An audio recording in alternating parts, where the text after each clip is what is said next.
militant nationalists who ruled Turkey in 1915 had long regarded the Armenians as a treacherous minority.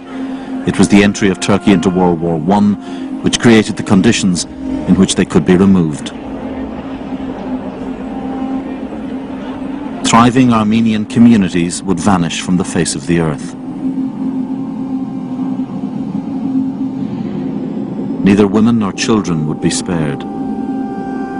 Some Armenian nationalists had sided with the invading Russians. An entire people were declared enemies. Whatever crimes the most perverted instincts of the human mind can devise, and whatever refinements of persecution and injustice the most debased imagination can conceive, became the daily misfortunes of this devoted people. I am confident that the whole history of the human race contains no such horrible episode as this.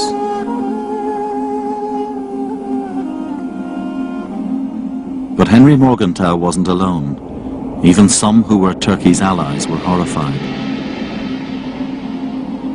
One young German risked execution to compile a photographic record of what he was witnessing.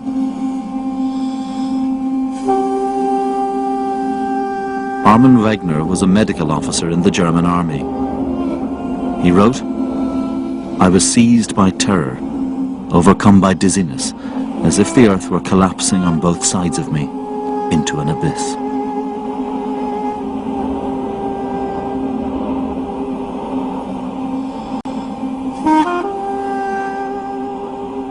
One of the few Turkish historians to challenge the official view says the state used starvation as well as execution to kill the Armenians.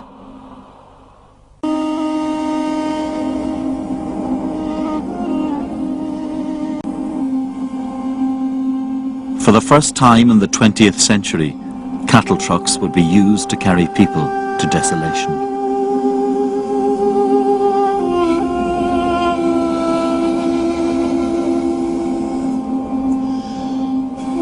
The real purpose of the deportation was robbery and destruction. It really represented a new method of massacre. When the Turkish authorities gave the orders for these deportations, they were merely giving the death warrant to a whole race. They understood this well, and in their conversations with me, they made no particular attempt to conceal the fact. Turkey says none of this proves there was any intention to destroy the Armenians.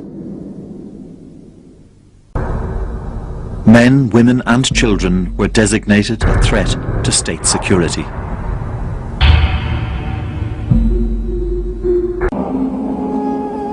The world was told of these horrors, but did not intervene, even though the accounts sent back to America by diplomats caused public outrage.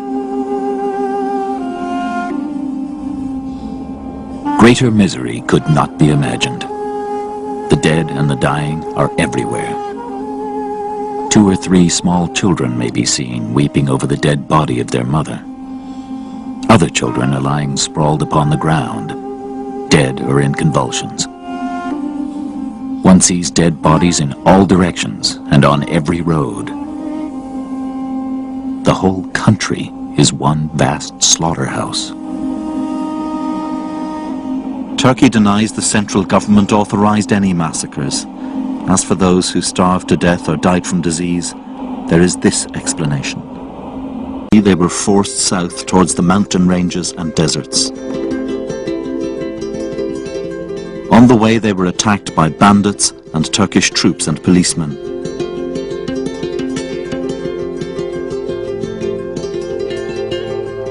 Take them like sheep to the mountain and let them die from thirst and hunger themselves.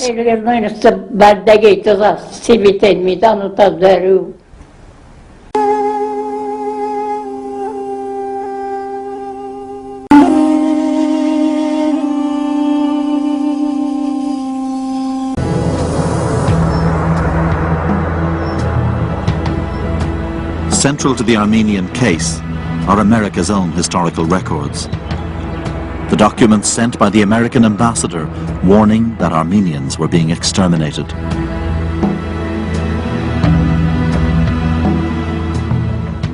What we're asking for is an affirmation of the historical record of the United States from that era that clearly records and substantiates the fact that a genocide was committed against the Armenian people.